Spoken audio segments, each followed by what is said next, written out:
교재는 164페이지. 거기 보시면 수익의 인식기준이라고 되어 있는데요. 수익은 실현주의고 그 다음에 비용은 발생주의예요. 그래서 말은 되게 멋있는데 그냥 이렇게 생각하시면 돼요. 올해 거는 올해 처리하고 내년 건 언제 처리해요? 내년에. 예, 그걸 이제 실현주의, 발생주의라고 표현을 합니다. 그래서 결론은 실현주의, 발생주의다. 외상도 인정하는 거예요. 그래서 이 실현주의, 발생주의의 반대를 현금주의라 그래요. 우리 현금주의는 뭐만 인정하는 거예요? 현금만. 그래서 우리 외운 것 중에 요거 있었죠. 현금 흐름표. 얘는 뭘로만 되어 있는 거예요? 현금으로만. 근데 요거는 외상도 인정합니다. 그래서 우리 외상 붕괴할 때 처리하잖아요. 그게 왜 가능하냐면 우리는 실현주의나 무슨 주의로 하고 있어요? 발생주의. 그 다음에 거기 밑에 보시면 164페이지 밑에 위탁 판매라고 있습니다. 어저껜가 잠깐 설명드렸었는데요. 위탁 판매는 부탁해서 파는 거예요. 그래서 그 부탁하는 사람을 뭐라 그런다고요? 위탁자. 부탁받은 사람은 뭐라 그런다고요? 수탁자. 그래서 회계 공부하실 때 숫자 나오면 다 받을 숫자예요. 그래서 미수금 못 받았다. 네. 선수금 먼저 받았다. 수탁자 부탁받았다. 이런 식으로 숫자 나오면은 뭐하고 관련이 된 거라고요? 받는 것과 관련이 되어 있구나 라고 봐주시면 될 것 같습니다.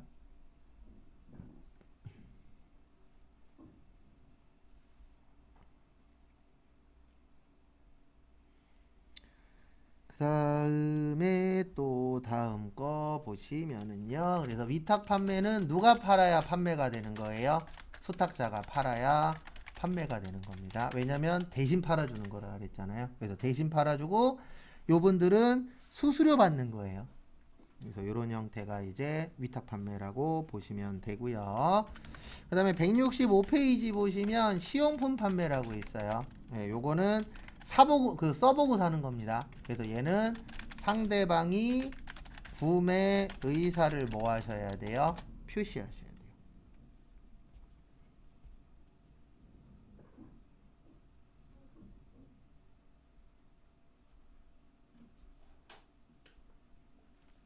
참고하시고. 그 다음에 166페이지는 특별히 볼 거는 없고요. 하나만 좀 볼게요. 166페이지 거기 1번에 보시면 수익비용 대응의 원칙이라고 있습니다.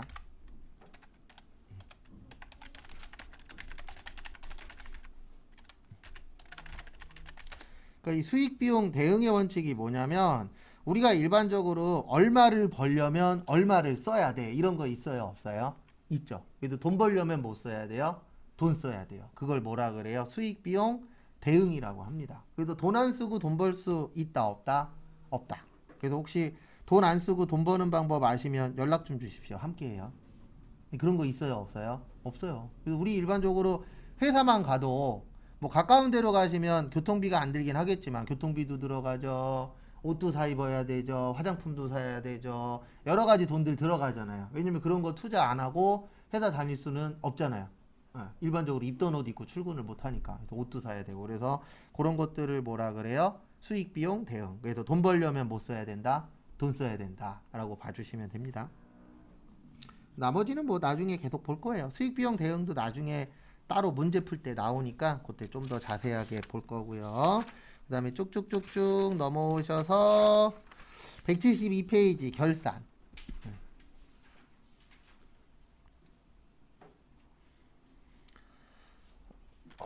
172페이지 보시면 결산이라고 있는데 원래 결산은 어려워요. 제일 어려운 파트 중에 하나가 결산입니다.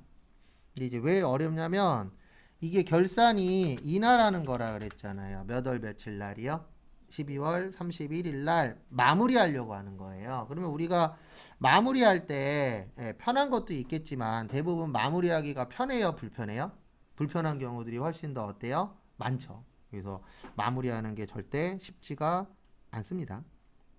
그래서 그 마무리하는 걸 이제 결산이라고 하는데 이거는 따로 연습은 할 거예요. 그래서 따로 연습은 할 건데 저희 시험에서는 일단 전산회계 1급은 3문제, 그 다음에 전산세무 2급은 5문제 이렇게 이제 출제가 됩니다. 그래서 결론은 뭐냐면 결산 못하면 합격하는 데 영향이 있어요, 없어요? 있어요. 그건 참고하시고. 근데 절대 쉽진 않습니다. 결산 자체가.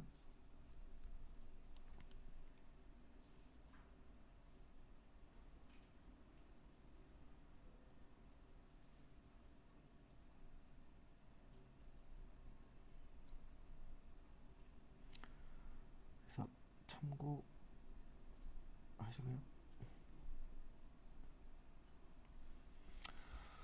그 다음에 보시면 결산은 이제 마무리하려고 하는 거예요. 요건 나중에 다시 설명드릴 거예요. 그래서 마무리하는 방법이 두 가지가 있어요. 자산부채 자본은 올해로 끝나는 게 아니라 내년으로 넘겨줍니다. 그 다음에 수익비용은 손익에 대체해서 내년에는 빵으로 시작해요. 그래서 설명은 드릴 겁니다.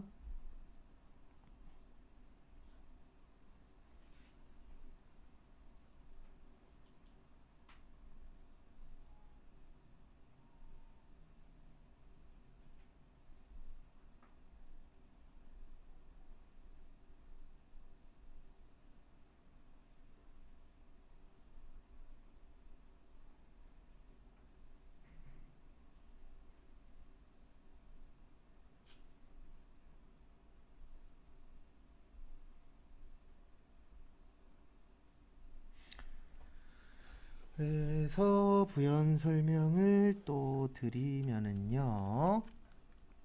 우리 자산의 가장 대표적인 게 현금이에요. 뭐라고요? 현금.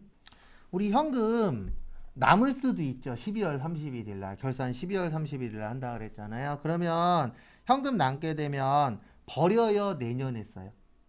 내년에 쓰죠. 맞죠? 그래서 내년을 뭐라 그래요? 차기. 그 다음에 2월의 뜻이 뭐냐면 넘겨주는 걸 2월이라고 해요. 그래서 올해로 끝나는 게 아니고 언제랑 이어지죠? 내년이랑 이어지죠. 그 다음에 부채가 빚이라 그랬잖아요. 내가 만약에 돈을 빌렸어. 그럼 돈 빌렸는데 올해 못 갚았어. 그럼 끝이면 좋겠죠. 왜요? 내년에 안 갚으면 되니까. 그러면 우리 지금 이렇게 공부할 필요 없어요. 맨날 빚지고 12월 31일까지 뭐 하면 돼요? 도망 다니면 돼. 이러면은 편하게 살 수 있잖아요. 근데 우리가 빚을 안 지려고 노력하는 이유는 올해 못 갚으면 언제 갚아야 돼요? 내년에. 그래서 요 세 가지는 올해로 끝나는 게 아니고 내년하고 뭐 돼요? 이어집니다. 그 다음에 수익하고 비용은 올해로 끝나요. 그래서 내년에 대체해서 차기에는 빵이 되는 거예요. 죄송합니다. 제 차기자 빼먹었네요. 그래서 결론은 내년에는 있다 없다? 없다 라고 보는 게 뭐예요? 수익하고 비용이에요. 그래서 우리 실제 생활하고 좀 연결을 시켜드리면 우리가 수익이라고 볼 수 있는 게 급여거든요. 월급 급여 말고 월급으로 적어드릴게요. 우리 월급 받아요, 안 받아요? 받죠. 근데 우리 대부분 실제 생활에서 월급 얘기할 때 이렇게 얘기하잖아요. 어떻게 얘기하냐면 나 2022년에 얼마 벌었다 이렇게 얘기하지, 나 어렸을 때부터 지금까지 얼마 벌었다 이런 얘기는 잘 안 하죠. 그 다음에 비용은 돈 쓰는 거잖아요. 이것도 대부분 몇 년 단위로 끊어요? 1년 단위로 끊어요. 그래서 나 작년에 얼마 썼다, 얼마 벌었다 이런 얘기 하는 경우들 있어요, 없어요? 있죠. 그래서 수익하고 비용은 1년 단위로 끊어지는 거예요. 근데 자산부채 자본은 올해로 끝나는 게 아니고 내년하고 뭐 돼요? 연결이 돼요. 그래서 차기라는 게 내년이라 그랬잖아요. 2월이 뭐예요? 넘겨준다. 그래서 우리 백화점 같은 데 가보면 아니면은 뭐 전단지 같은 거 보다 보면 2월 상품 판다라고 나오는 경우들이 있어요, 없어요? 있죠. 그러면 대부분 아시는 분들은 2월 상품은 새 거예요, 옛날 거예요? 옛날 거. 옛날 거 어떻게 파는 거예요? 싸게 파는 거죠. 그래서 2월 그러면은 넘겨준다. 예전 거다라고 보시면 돼요. 그렇게 해서 보시면 되고, 요거는 나중에 저희가 하루 정도 날 잡아서 결산만 따로 할 거예요. 근데 따로 하는 이유는 한 번에 몰아서 해야 그나마 하나라도 더 기억이 나세요. 178페이지로 넘어오십시오. 그래서 결산은 나중에 자세하게 볼 겁니다. 따로. 그 다음에 178페이지 저기에다 밑줄 좀 쳐주세요. 재무제표. 그래서 우리의 최종 목표는 이겁니다. 우리 재무제표 외워 썼었죠? 네. 그래서 재무제표 종류는 재무, 상태표, 손익, 계산서, 현금흐름표, 자본변동표, 주석. 그래서 우리 목표는 딴 게 아니고 딱 외웠던 거야. 그러면 문제 딱 봤을 때 그 문구 가지고 기억을 해주셔야 되세요. 그래서 재무상태표 정의는 이렇게 된다 그랬죠. 일정 시점에 기업의 무슨 상태요? 재무상태. 그래서 재무상태가 좋아. 그러면 부채가 적다라고 보시면 되고요. 재무상태가 나빠. 그러면 뭐가 많은 거예요? 부채가 많은 거예요. 그 다음에 손익계산서는 일정 기간의 기업의 경영성과에서 수익하고 뭐요? 비용. 그래서 뭐가 많아야 된다? 수익이 많아야 돼요. 그래야 남으니까. 비용이 많으면 기존에 벌어놓은 거 뭐 해야 되죠? 써야 되죠. 네. 그래서 수익이 많아야 좋은 거고 재무상태표는 부채가 적어야 뭐 한 거예요? 좋은 거죠. 그런 부분은 참고해 주시고요. 그래서 거기 178페이지 보시면 재무제표 작성의 일반 원칙 요거 가끔씩 물어봅니다. 시험에서 일반 원칙 첫 번째로 저번에도 한번 잠깐 설명드렸었는데 무슨 기업이어야 돼요? 계속기업. 예, 그래서 계속기업의 뜻이 나 지금 하고 그만둘 게 아니고 계속 뭐 할 거예요? 회사를 운영할 거야 라는 전제하에 재무제표를 만드는 겁니다. 왜냐하면 오늘 당장 그만둘 거면 장부 작성할 필요 있다 없다? 없다. 그 다음에 재무제표 작성의 작성 책임과 공정한 표시인데 요거는 누가 하시는 거라고요? 사장님이 하시는 겁니다. 누가 하시는 거예요? 사장님이 모든 책임을 지는 거예요. 그래서 일명 책임자라고 하잖아요. 그래서 잘 돼도 사장님 탓, 안 돼도 누구 탓이에요? 원래는 사장님 탓. 근데 사장님은 뭐라 그래요? 잘 되면 내 탓, 안 되면 직원 탓. 근데 그거 알고 계셔야 됩니다. 그 직원 누가 뽑았어요? 사장님 뽑았잖아요. 그러면 잘 돼도 본인 탓이에요. 왜냐면 직원 잘 뽑은 거니까. 근데 안 돼도 본인 탓이에요. 왜요? 직원 잘못 뽑았으니까. 내가 뽑으라고 안 했잖아요. 그래서 주변 사람들이 그 정도 얘기할 수는 있죠. 아, 저 사람 안 뽑았으면 좋겠어요. 뽑았으면 좋겠어요. 이 정도는 얘기해 줄 수 있어요? 없어요? 있죠. 근데 어차피 내 말 들어요? 안 들어요? 안 들어요. 어차피 자기가 뽑고 싶은 사람 뽑을 거면서 꼭 나한테 물어봐. 그런 경우들 있어요? 없어요? 있죠. 그리고 잘못되면 또 내 탓이래. 지가 뽑아놓고서. 근데 다 똑같아요. 근데 어쩔 수 없어요. 그 다음에 재무제표 항목의 구분과 통합 표시. 요건 뭐냐면 그 금액의 대소관계로 보시면 되는데 구분이라는 거는 나누는 겁니다. 뭐 하는 거예요? 나누는 거. 그래서 언제 나누냐면은 중요할 때 나누는 거예요. 중요할 때. 그 다음에 통합은 합치는 거죠. 언제 합치는 거예요? 덜 중요할 때. 그래서 중요하지 않을 때는 뭐 해서 하자? 합쳐서 하자. 근데 중요할 때에는 어떻게 하자? 따로 보여주자. 왜냐하면 중요한 거는 많은 사람들이 봐야 돼요? 안 봐야 돼요? 봐야 되죠. 그래서 중요한 거는 따로 처리하고 덜 중요한 거는 어떻게 합시다? 합칩시다. 네. 그래서 항목을 나눌 거냐 합칠 거냐 그렇게 이제 되어 있고요. 그 다음에 비교재무제표 작성. 비교재무제표는 이렇게 비교하도록 되어 있습니다. 올해하고 언제 하고요? 작년하고. 우리가 전기가 작년이라 그랬잖아요. 그래서 작년에 비해서 올해 어떠냐? 이거 중요해요? 안 중요해요? 회사 입장에서는 중요합니다. 왜냐하면 대부분 회사의 목표는 하나잖아요. 발전하는 거잖아요. 근데 그 발전했냐 안 했냐를 볼 수 있는 것 중에 하나가 뭐냐면은 작년에 비해서 올해 어떻게 됐느냐. 요거 중요해요? 안 중요해요? 중요하죠. 그 부분 참고해 주시고요. 그 다음에 179페이지 보시면 재무제표 항목의 표시와 분류의 계속성. 요거 중요합니다. 계속성. 계속성이 뭐예요? 한번 썼으면 계속 뭐 하자? 쓰자. 근데 왜 써야 되냐면은 잘못된 게 아니면 되도록이면 한 가지로 표현을 해주는 게 보는 사람도 어떻죠? 편하죠. 근데 막 이렇게 썼다가 저렇게 썼다가 막 왔다 갔다 하면은 보는 사람이 어때요? 불편하겠죠. 그래서 계속 뭐해라? 처리해라.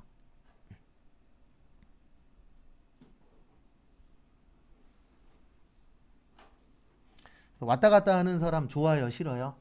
싫죠. 그래서 그냥 쭉 가는 게 어때요? 좋습니다. 그 다음에 재무제표의 보고 양식. 그래서 우리가 보고서 같은 거 작성할 때 재무제표의 보고 양식. 양식 같은 거 필요해요? 필요 없어요? 필요하죠. 왜냐면 그 양식에 맞춰서 뭐를 해줘야 되기 때문에 작성을 해줘야 되기 때문에 그 양식 중요해요? 안 중요해요? 중요하죠. 그래서 거기 지문해 보시면 기업명 써야 됩니다. 왜냐면 어느 회사인지 알아야 돼요? 몰라도 돼요? 알아야 되죠. 그래서 기업명 적으셔야 되고 그 다음에 보고기간 종료일 또는 회계기간이라고 되어 있는데 그 보고기간 종료일이 이거 이야기하는 거예요. 요게 일정 시점이에요. 그래서 여기에서 말하는 보고기간 종료일은 이날입니다. 12월 며칠이요? 31일을 보고기간 뭐라 그래요? 종료일이라고 해요. 그 다음에 회계기간이라고 있죠? 이 회계기간이 일정 기간이에요. 그래서 우리는 1월 1일부터 몇 월 며칠까지요? 12월 31일까지. 이렇게 나누어 진다라는 거 참고하시고요.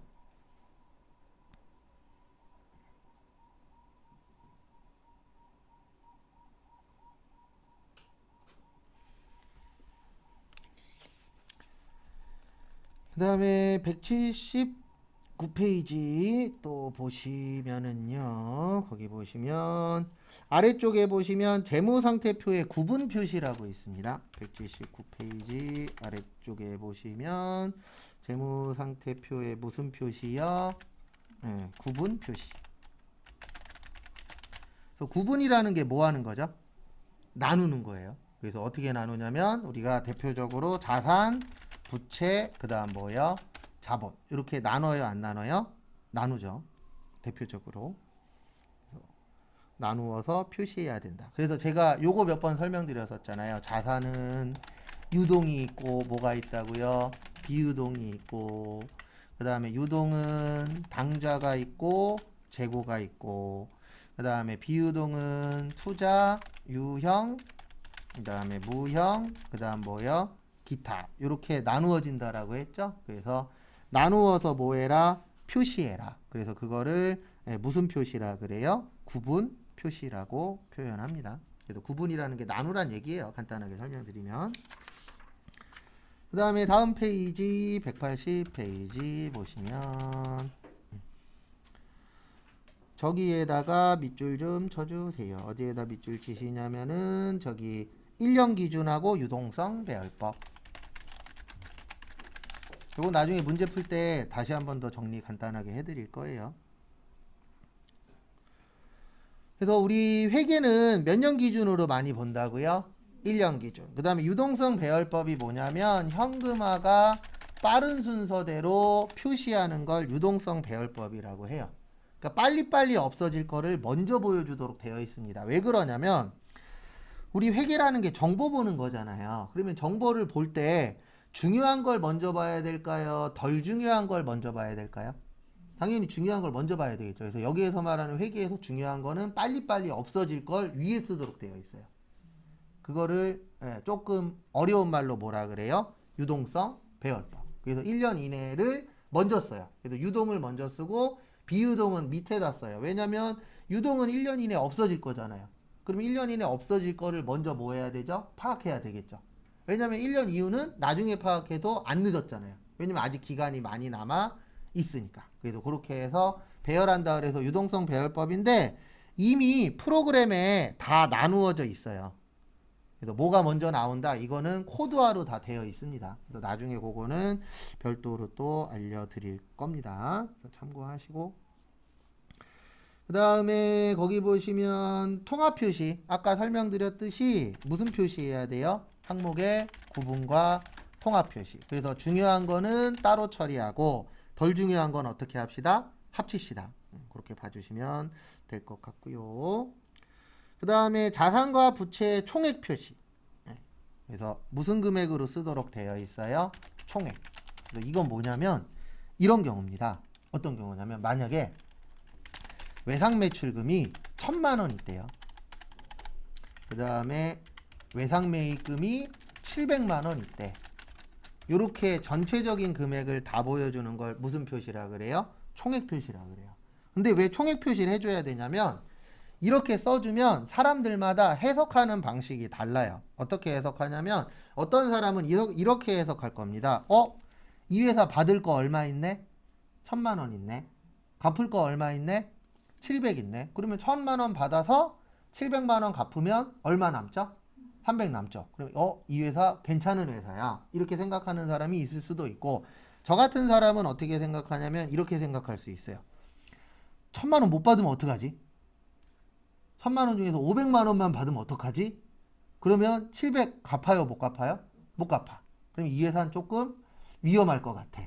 이렇게 생각할 수도 있어요? 없어요? 있죠. 그래서 전체적인 금액을 주면 판단은 알아서 하란 얘기예요. 근데 이렇게 주면 문제가 되는 거예요. 1,000만 원에서 700 빼면 얼마죠? 300이죠. 외상 매출금 만약에 300만 있어. 이거를 순액이라고 해요. 그래서 두 가지를 서로 빼버렸어. 그러면 이런 문제가 생깁니다. 300만 원밖에 없네. 그러면 대부분 사람들이 이 회사는 좋은 회사야. 왜요? 받을 거밖에 없어. 뭐가 없죠? 줄 게 없어. 근데 진짜는 줄 거 있잖아요. 받을 것도 있고. 근데 이거를 서로 빼버리면 어떤 문제가 생긴다? 잘못된 결정을 할 수 있어요? 없어요? 있어요. 그래서 회계에서는 그냥 전부 다 보여줘. 그러면 그 정보를 보는 사람이 알아서 뭐 할 거예요? 판단할 거예요. 그래서 이거를 좋은 회사라고 판단하는 사람도 있을 거고, 요건 좀 위험할 것 같아. 라고 판단하는 사람도 있을 수 있다, 없다? 있다. 그래서 어떻게 보면 판단은 모든 건 다 이 정보를 이용하는 사람한테 넘기는 거예요. 우리는 그냥 전체적인 금액만 뭐 하는 거예요? 표시하고. 그걸 무슨 표시라 그래요? 총액 표시. 그 다음에 거기 보시면은요. 거기 보시면 재무상태표 양식이라고 있는데요. 요 양식 관련된 얘기는 나중에 따로 할 거예요. 그래서 그때 자세히 보면 될 것 같습니다. 왜냐면 요즘엔 양식이 그렇게 중요치 않아요. 왜 안 중요하냐면 우리가 만들 거예요? 컴퓨터에서 만들어 주실 거예요? 네, 만들어 주실 거잖아요. 그러면 내가 그렇게 많은 내용을 알고 있을 필요는 없겠죠. 그래서 과거보다는 양식 같은 건 좀 덜 중요합니다. 그 다음에 181페이지 또 보시면은요. 거기 보시면 손익계산서예요. 요번에는. 그래서 손익계산서 작성 방법. 요건 나중에 문제풀이 할 때 자세하게 한 번씩 더 볼 겁니다. 그래서 원래는 구조를 외워야 돼요. 거기 밑에 보시면 매출액, 매출원가, 매출총 손익 쭉 있죠. 요거를 원래는 외워야 되는데 우리에게는 프로그램이 있잖아요. 그래서 나중에는 프로그램에서 찾는 걸 알려드릴 겁니다. 원래는 여기까지 외워야 돼요. 매출액에서 매출원가 빼면 매출총익. 그 다음에 여기에서 판매비와 관리비 빼면 요거를 영업이익이라고 합니다. 근데 이거 프로그램에 있긴 있어요. 그래서 아주 자세히 외우진 않겠지만 어쨌든 알고 계시면 도움은 되니까. 그 다음에 두 번째 발생주의라고 있습니다. 발생주의 옆에다가 이렇게 적어주세요. 비용. 그래서 비용이 일반적으로 발생주의를 사용하도록 되어 있으세요. 그 부분은 참고를 좀 해주시고요. 그 다음에 수익비용 대응의 원칙. 돈 벌려면 뭐 써야 된다? 돈 써야 된다. 그래서 우리나라에 회사 되게 많잖아요. 그러면 국세청에서 이 회사가 정상적인 회사냐 비정상적인 회사냐 그거를 찾을 때 이걸로 찾는 거예요. 수익비용 대응으로. 그러니까 어떤 거냐면 이런 겁니다. A라는 업종이 있어요. 그러면 이 A라는 업종이 100만 원을 벌려면 요건 썼다 지울게요. 100만 원의 수익을 얻으려면 70만 원의 비용을 써야 돼. 이런 업종들이 있어요, 없어요? 있어요. 근데 만약에 똑같은 업종인데 어떤 회사는 100만 원 버는데 10만 원만 쓴대. 그럼 국가에서는 이상하게 보는 겁니다. 왜냐면 이게 일반적으로 70% 정도는 돈이 들어가 줘야 되는데 10%만 쓰고 돈을 번대. 그러면 이 회사 문제점이 있어요, 없어요?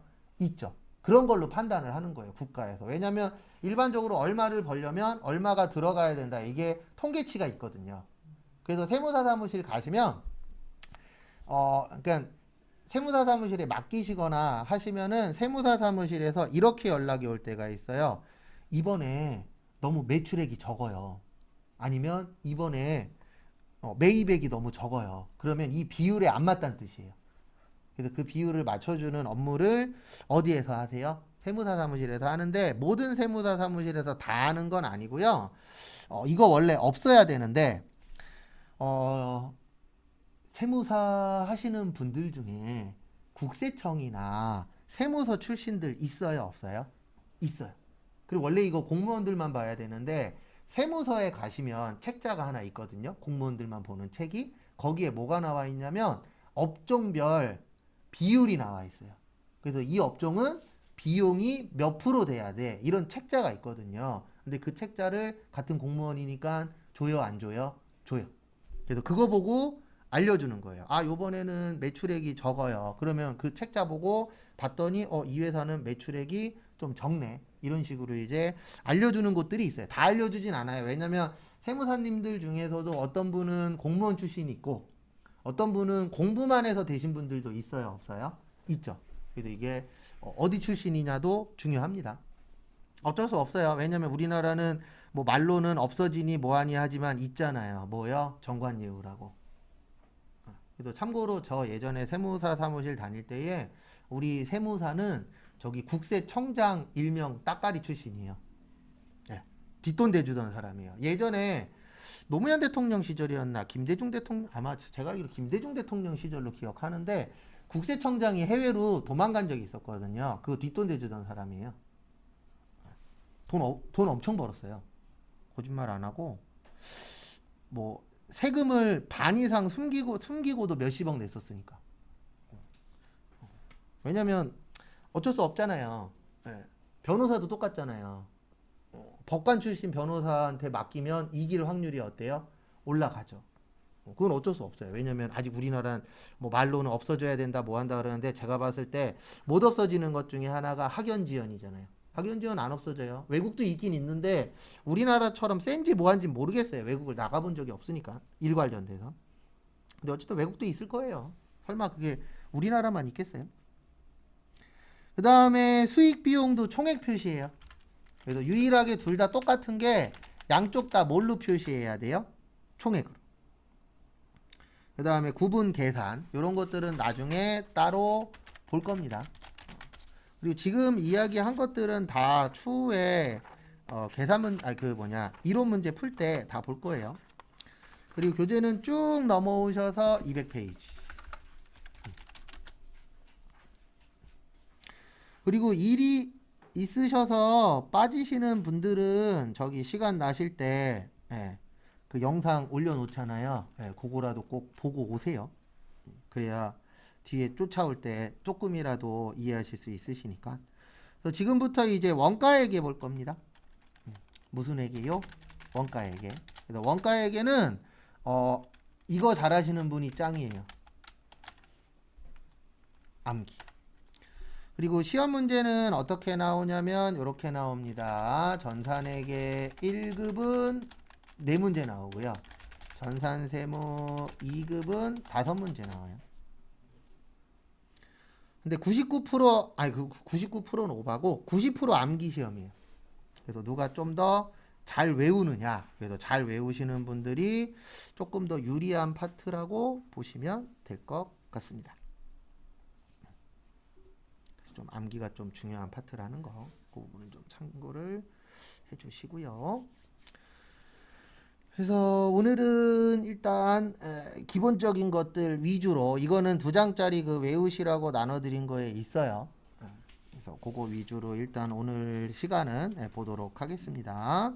하나씩 보시면 원가 회계는 재무회계의 반대예요. 우리 재무회계는 누구 보여주려고 한다 그랬죠? 네, 외부 정보 이용자에게 무슨 제공이요? 정보 제공. 이게 주목적인데 이 원가회계는 내부 정보 이용자에게 정보 제공하는 게 주목적이에요. 그래서 주목적이 약간 다릅니다. 서로. 근데 왜 다를 수밖에 없냐면 그 원가는 중요하죠. 근데 이 원가를 외부 사람이 알고 있어야 돼요? 내부에서만 알고 있어야 돼요? 내부에서 주로 알고 있어야 되겠죠. 중요 내용은. 중요 내용 같은 건 외부에 알려지면 큰일 나잖아요. 왜냐면 만약에 어디에다가 이제 입찰을 하려고 하는데 우리보다 더 싼 가격에 내. 그러면 우리가 질 수도 있어요, 없어요? 있죠.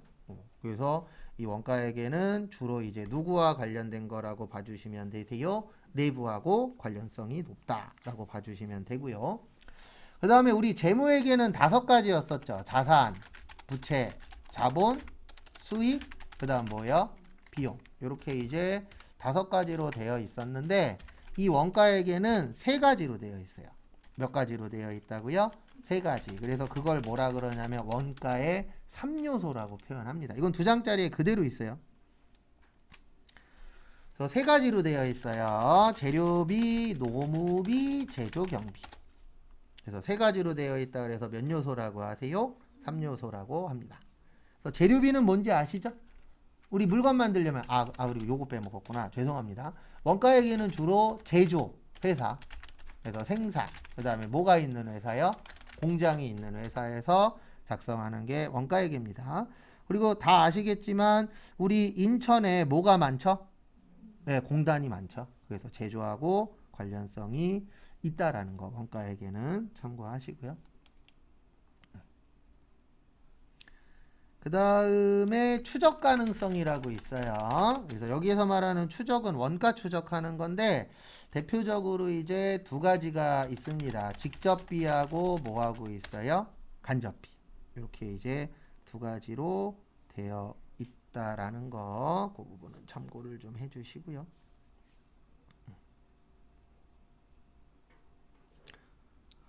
그래서 설명을 좀 드리면 직접비는 특정한 데 쓴 거예요. 그래서 몇 군데 쓴 거냐면 한 군데. 그래서 한 군데 쓴 거를 무슨 비라 그래요? 직접비라고 표현을 합니다. 그 다음에 2번째 간접비는 공통으로 쓴 거예요. 그래서 같이 사용하는 거. 이거를 무슨 비라고 표현을 하세요? 간접비라고 표현을 합니다.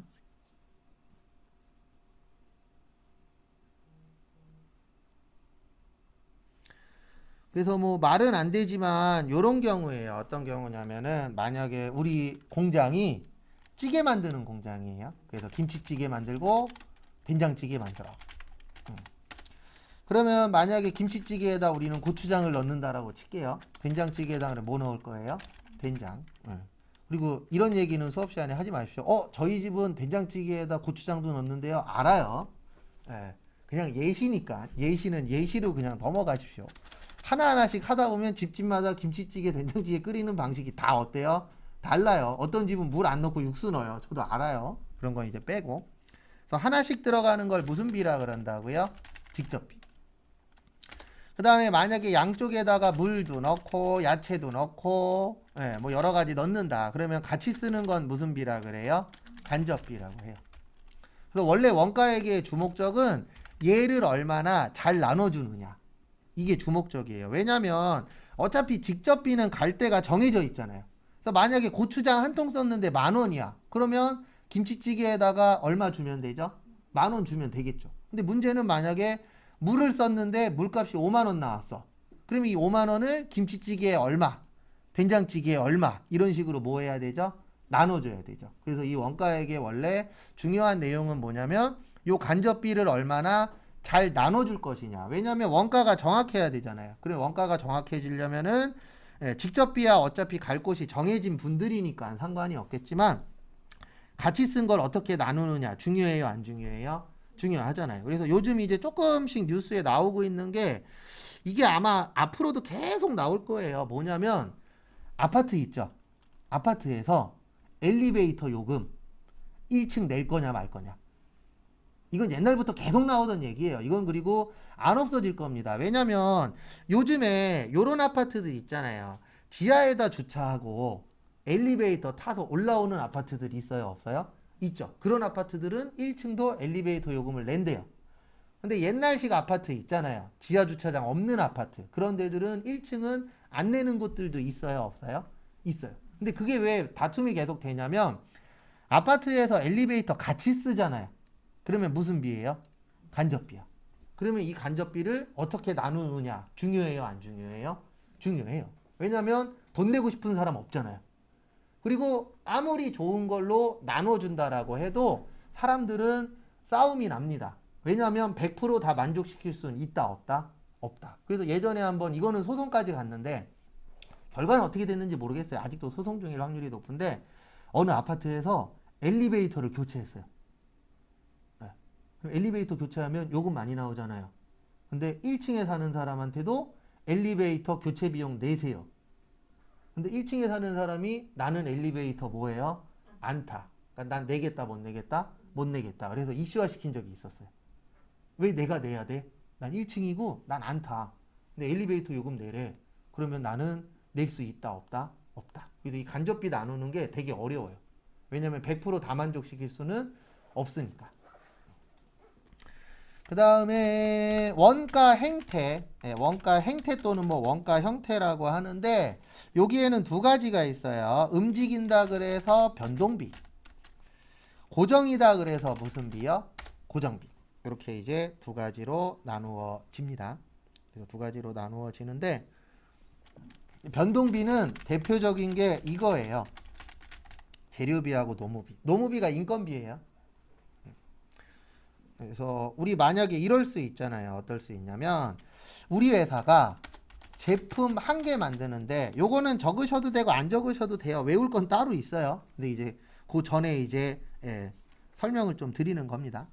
그래서 제품 한 개 만드는데 재료비로 10,000원이 든대요. 이럴 수 있어요, 없어요? 있죠. 그러면은 제품 10개 만들려면은 재료비가 얼마 들어요? 10만 원. 그다음에 제품 50개 만들면 얼마 들죠? 50만 원. 그래서 우리가 외울 때는 이렇게 외울 거예요.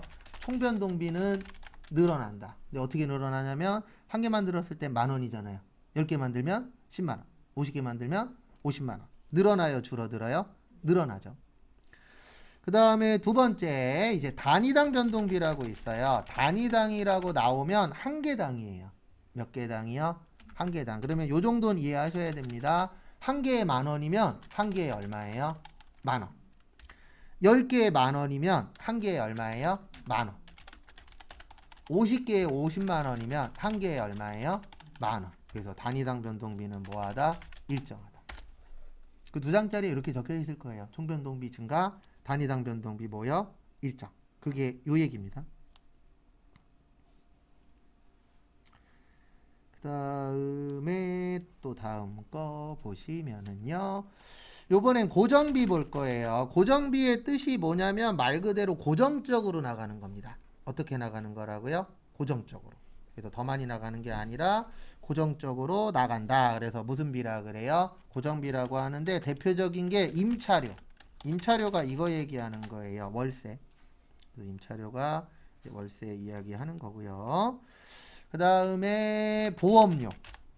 요거 두 개는 일정하게 그 고정적으로 나가잖아요. 우리 월세. 내가 쉬고 있어도 월세는 매달 어때요? 똑같죠. 보험료. 내가 돈을 많이 벌든 적게 벌든 보험료 나가는 금액 정해지면 어때요? 똑같아요. 그래도 고정적으로 나간다 그래서 무슨 비라 그래요? 고정비라고 합니다. 그래서 만약에 내가 보험료로 한 달에 100만 원을 내요. 그러면 제품 한 개 만들어도 보험료는 얼마예요? 100만 원. 제품 10개 만들어도 보험료는 얼마예요? 100만 원. 제품 50개 만들어도 보험료 얼마예요? 100만 원. 그래서 총고정비는 어떻다? 일정하다. 왜냐하면 고정비라는 건 내가 뭐를 하든 말든 똑같이 나가는 거예요. 매달. 그래도 우리 보험료 같은 경우에 매달 똑같이 나가잖아요. 일반적으로. 그래도 내가 잠깐 쉬고 있어. 그렇다고 해서 깎아줘요? 그런 거 없죠. 월세도 똑같잖아요. 내가 뭐를 하든 매달 나가는 금액은 어때요? 똑같아. 그 다음에 단위당 고정비라고 있습니다. 단위당 그러면은 몇 개당이라고요? 한 개당. 그럼 제품 한 개 만드는데 보험료 100만 원이니까 한 개에 100만 원. 그 다음에 10개 만드는데 100만 원이니까 한 개에 얼마요? 10만 원. 50개 만드는데 100만 원은 한 개에 얼마요? 2만 원. 그래서 단위당 고정비는 줄어든다 그래서 감소한다. 그래서 많이들 들어보셨을 거예요. 박리담회라고 들어본 적 있죠? 박리담회가 가능한 이유가 얘 때문에 그래요. 많이 팔면 많이 팔수록 고정비는 늘어나요, 줄어들어요? 줄어들어요. 그래서 요거 가지고 이익을 내는 게 그걸 뭐라 그래요? 박리담회라고 해요. 그래서 박리담회 목적은 일단 많이 팔아야 돼요. 무조건. 왜냐하면 많이 못 팔면 남는 게 거의 있다 없다? 없다. 그래서 박리담회가 가능한 이유는 요 고정비 때문에 그래요. 왜냐면 어차피 나가야 될 변동비는 예, 만들 때마다 똑같이 나가니까 여기에는 큰 변화가 없거든요. 그래서 요거 때문에 예, 가능하다. 그거 좀 봐두시고요. 그리고 이거는 모르셔도 돼요. 이건 그냥 여러분들 이해를 위해서 적어드린 거고 우리한테 필요한 거는 요 두 줄이에요. 그 다음에 두 개만 더 보고 오늘 수업 마무리 요번 시간 마무리 할 겁니다. 그리고 내일은 오늘 했었던 거 반복 조금 더 하고 그 다음에 원가액의 나머지 거 볼 거예요. 그래서 보시면 이제 준변동비라고 있습니다. 무슨 변동비라고 있어요? 준변동비. 준의 뜻은 완벽한 건 아니에요. 그래서 약간 걸쳐 있는 거. 그래서 고정비보다는 변동비 쪽에 조금 더 가까운 거. 그거를 뭐라고 하세요? 준변동비라고 표현합니다. 그래서 준변동비는 다른 말로 혼합원가라고 해요. 왜냐하면 변동도 있고 고정도 있습니다. 그래서 얘는 요요금이 나와요. 기본요금. 그래서 우리 휴대폰에 기본요금 있나요? 없나요? 있죠. 네, 휴대폰도 어떻게 보면 준변동비 쪽이에요. 왜냐하면 기본요금까지는 내는 금액이 어때요? 똑같아요. 근데 기본요금 넘어가면은 계속 금액이 뭐하죠? 올라가죠. 그래서 기본요금은 고정비가 되는 거고 그 기본요금 이후에 올라가는 돈은 뭐가 되는 거예요? 변동비. 그래서 저거 생각하셔도 돼요. 뭐 생각하셔도 되냐면 저거 택시. 택시도 똑같잖아요. 택시 기본요금까지 나가는 돈 어때요? 똑같아. 근데 기본요금 넘어가면 그 다음부터 말이 달리면 달릴수록 내 마음도 아파오잖아요. 왜요? 금액이 계속 뭐하니까? 올라가니까. 그래서 그쪽도 준변동비예요. 왜냐하면 기본요금까지는 고정비지만 그 이후부터는 계속 뭐하죠? 올라가죠. 그래서 수도요금, 전기요금 이런 것들이 다 무슨 변동비예요? 준변동비예요. 그래서 요즘 간혹 가다가 블로그나 뭐 요즘에 그런 게 유행하더라고요. 짠돌이, 짠순이.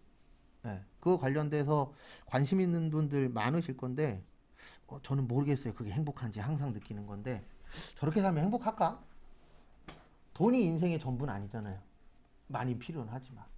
근데 다들 뭐 한 달에 뭐 10,000원을 쓰냐 얼마를 쓰냐 이런 거 막 올리시는데 모르겠어요. 저는 그런 거 별로 안 좋아하는 사람 중에 한 명이라. 왜냐면 난 언젠가 로또 1등이 될 거니까. 이라는 생각으로 살고 있는데 뭐 되겠어요. 그냥 사기만 하는 거지. 그 다음에 중고정비. 중고정비는 일정 구간으로 되어 있어요. 그래서 다른 말로 계단형이라고도 하는데 이게 뭐냐면 이런 경우에요. 어떤 경우냐면은 만약에 우리가 직원 100명당 한 명의 근로감독관이 필요해요. 일명 반장님. 네. 근데 요분의 월급이 300만 원이야. 300만 원. 그러면 이렇게 되겠죠. 직원 1명부터 100명까지는 몇 명의 근로감독관이 필요해요? 한 명의 근로감독관. 그러면 얼마 나가요? 300. 근데 101명부터 200명까지는 몇 명의 근로감독관이 필요하죠? 2명. 그러면 월급이 얼마가 돼요? 600이 나가겠죠. 이런 식으로 구간별로 나눠지는 거예요. 그러니까 완전 고정은 아니에요. 왜냐면 어떻게 되든 300만 원만 주는 게 아니잖아요. 그 구간을 넘어가면 올라갈 수도 있고 떨어질 수도 있어. 이런 거를 무슨 고정비라 그래요? 준고정비. 그래서 완벽한 고정비는 아닌데 고정비하고 흡사하잖아요. 왜냐면 300만 원, 600만 원, 900만 원 이런 식으로 일정 금액까지는 뭐예요? 고정적으로 나가죠. 그래서 요거를 무슨 고정비라 그래요? 준고정비. 그리고 하나만 더 그리고 쉴게요. 그래프.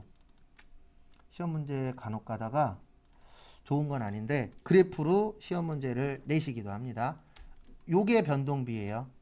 상승 곡선. 왜냐면 변동비는 일반적으로 올라간다 그랬잖아요. 많이 만들면 많이 만들수록 뭐 한다? 올라간다. 그 다음에 두 번째로 요게 고정비예요. 제가 좀 이따 밑에다 적어 드릴 거예요. 왜냐면 고정비는 항상 나가는 금액이 어떻다? 일정하다. 그 다음에 고정으로 가다가 올라가는 거. 요게 준변동비예요.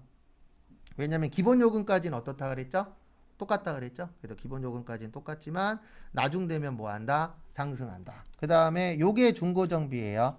300만 원, 600만 원, 900만 원. 이렇게 그 구간마다 금액이 어떻다? 다르다. 요걸 뭐라 그런다고요? 준고정비. 그래서 어떻게 되냐면 어디 갔냐? 왜 안 나와?